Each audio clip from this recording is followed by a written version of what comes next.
Karen Torossian, un chef pas tout à fait comme les autres. Voilà notre fierté, c'est ici qu'on mange, la tête dans les étoiles. Karen vit son métier avec passion et émotion.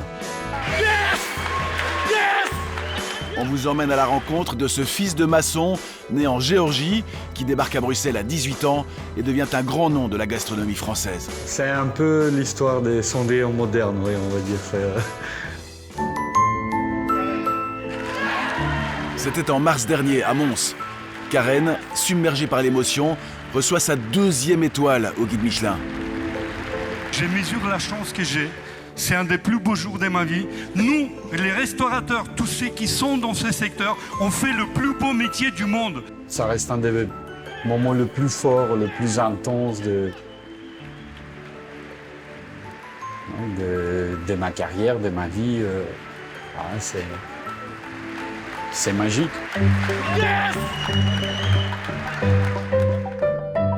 Karen est chef et propriétaire de son restaurant situé dans un bâtiment d'exception conçu par l'architecte Victor Horta, le Palais des Beaux-Arts de Bruxelles. Aujourd'hui, Karen finalise la rénovation d'une partie de la salle du restaurant. C'est pas trop bas celui-là? Non. Non, c'est juste bien parce que là, tu as un beau jeu des rythmes de hauteur. Quand on est dans un bâtiment comme celui-ci, on ne peut pas faire n'importe quoi, n'importe comment, et certainement pas avec n'importe qui. Pour la déco, Karen peut compter sur un duo de choc. Il y a Charlotte Rigaud, la designeuse, mais aussi son épouse, qui est également son associée. Karen nous dit quelque chose, mais nous deux, on est plus vite d'accord sur ce qu'on aime, et finalement, il se range de notre côté. À la maison, c'est pareil ou il laisse... C'était quoi mon créneau? Il est chef au restaurant, je suis chef à la maison.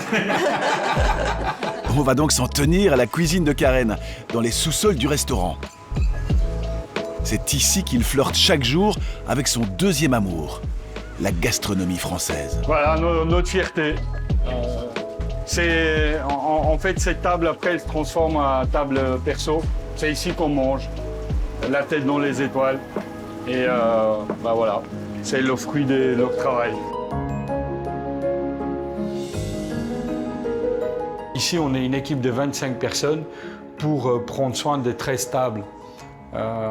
C'est ça la haute gastronomie pour moi. C'est rajouter la plus-value sur un produit d'exception par le travail des hommes d'exception qui sont dévoués à leur métier.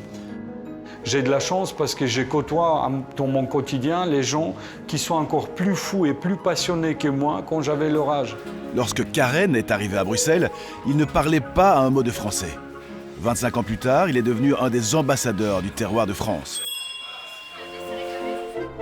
Et c'est d'ailleurs à Lyon que nous le retrouvons, dans la cuisine de Mathieu Vianney, lui aussi 2 étoiles au guide Michelin. Salut Karen. Salut Mathieu. 2 chefs depuis toujours fascinés par un même plat, le pâté en croûte.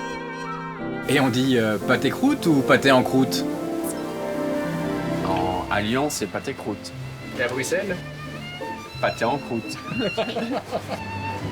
Volaille de Bresse, riz de veau, foie de volaille, foie gras. C'est super bon.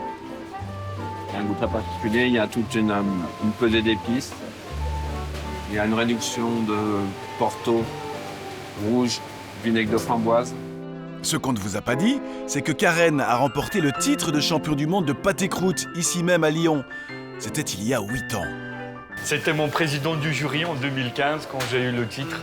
Donc, voilà. Et un titre qui était important pour votre carrière, j'imagine aussi. Ah oui, bien sûr. C'était un peu le début, le début d'une carrière qui démarrait. Pour un jeune cuisinier, j'avais 25 kilos au moins à cette époque-là.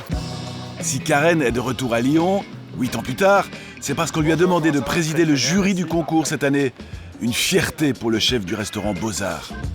C'est une émotion, une fierté pour un Bruxellois d'être ici à Lyon, président du jury d'un concours international. C'est un moment d'émotion, c'est sûr. Et au royaume de la gastronomie française, Ouais, super. Le Belge est accueilli comme un prince. Merci pour le président, c'est tout. Mais tu le mérites. C'est l'orfèvre de la gastronomie. Son travail qu'il fait, c'est extrêmement complexe et unique. Même la célèbre blogueuse culinaire Mercotte veut le prendre en photo. Oui, mais je l'attends pour prendre la photo. Moi, je vous connais. Et votre travail aussi. Je suis un grand fan. Bah alors faites-moi un beau sourire alors. Merci. En coulisses, les jeunes chefs mettent les bouchées doubles pour épater le jury. Le concours est lancé, place au grand balai des 14 pâtés en croûte. Pâté croûte numéro 4. Le cochon sentimental. Visuellement, ça ne correspond pas à ce qu'on a en bouche. Pâté croûte pigeon, foie gras, 0 déchet. La gelée, il est trop collé pour moi, ils ne le font pas en bouche. C'est une belle tranche de charcuterie. Pâté en croûte numéro 10. C'est incroyable, l'extérieur, c'est le plus beau. Le goût, la texture de la gelée, l'épaisseur de couches de pâte, aucun détail n'échappe à ce jury. Sans oublier le visuel, car c'est aussi un concours d'élégance. N'est-ce pas, Jean-Pierre ? D'élégance parce que c'est très très beau. Et les créateurs font preuve de beaucoup d'imagination. Et franchement, c'est bien. C'est la cuisine française comme on aime la voir, traditionnelle. Alors, le champion du monde est Monsieur Le Guen. Et le champion du monde de pâté croûte 2023 est français. Dans le public, Karen Torossian immortalise l'instant et partage l'émotion du gagnant. C'est des moments uniques dans une vie. Beaucoup de souvenirs et beaucoup d'émotions qui remontent.